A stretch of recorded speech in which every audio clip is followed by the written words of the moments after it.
धनपुर गांव की सूखी जमीनों में हर सुबह की तरह आरव हल लिए अपने खेत की ओर जा रहा था, लेकिन आज उसके कदम भारी थे।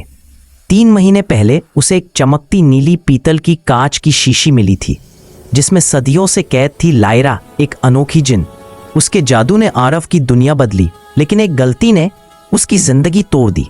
लायरा के जादू से उसकी छोटी बहन माया गायब हो गई थी। आरव ने उसे माफ तो नहीं किया, पर अपनी अंतिम इच्छा में उसे हमेशा के लिए अपनी गुलाम बना लिया। दोनों के बीच दर्द, मजबूरी और अनकहा रिश्ता पल रहा था। उस सुबह आरव खेत पहुंचा तो उसकी सांसें अटक गईं। जहां पल हरी लताएं लहरा रही थीं, आज मिट्टी सफेद राख की तरह सूखी थी। आरव ने लायरा को बुलाया। धुआं घूमता हुआ उसके सामने आया। नीले बाल, चांदी जैसी आंखें, पर उनमें गहरी ग्लानि छिपी थी। लायरा, मेरी फसल मर रही है, क्या तुम बचा सकती हो? लायरा ने नरम मुस्कान के साथ अपनी चुटकी बजाई। आसमान काला पड़ा। कुछ ही पलों में तेज बारिश शुरू हो गई। मिट्टी ने पानी पी लिया और पौधे फिर से उठने लगे। आरव बारिश के नीचे खड़ा मुस्कुरा उठा। उसकी आंखों में महीनों बाद चमक लौटी। लायरा हिचकिचाई, पर धीरे धीरे बारिश में उतर आई। दोनों की हंसी खेतों में गूंज उठी।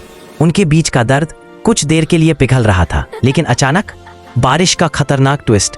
बारिश इतनी तेज हो गई कि खेत झील बन गया। फसल पानी में डूबने लगी। आरव चीखा, बस रोक दो इसे। लायरा ने तुरंत बादल हटाए, लेकिन बहुत देर हो चुकी थी। आरव की मेहनत फिर बर्बाद हो गई। वह घुटनों पर गिर पड़ा। उसकी आंखों से जो आंसू निकले वह बारिश से भी भारी थे। लायरा धीरे से उसके पास आई। फिर उसने अपनी पूरी शक्ति का इस्तेमाल किया। एक तेज सुनहरी रोशनी फैली और पूरा खेत फिर से पहले से भी ज्यादा हरा हो गया। आरव चौंक कर पौधों को छूने लगा। उसके चेहरे की निराशा फिर से उम्मीद में बदल गई। लेकिन यही खुशी गांव में एक नए तूफान को जन्म देने वाली थी।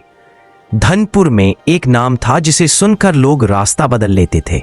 गिरधारी, एक 45 वर्षीय आदमी जिसकी चाल में जहर और दिमाग में नापाक योजनाएं रहती थीं।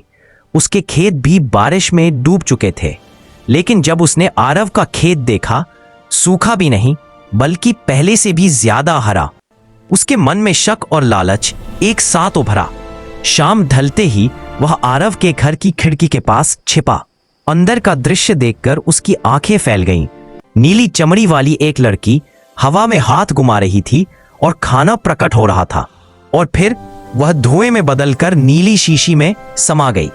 गिरधारी का लालच जहर की तरह उसके दिमाग में फैल गया। अगर ये बोतल मुझे मिल जाए तो मेरी हर इच्छा पूरी हो सकती है। उसने उसी रात फैसला किया, वह आरव के घर में चोरी से घुसेगा और बोतल चुरा लेगा। उसे नहीं पता था कि वह जिस चीज को पाने जा रहा है वह उसकी जिंदगी को खत्म भी कर सकती है। आरव और लायरा को भी खबर नहीं थी कि उनकी दुनिया में धीरे धीरे अंधेरा उतर रहा है। पार्ट 2 के लिए चैनल को सब्सक्राइब करना ना भूलें।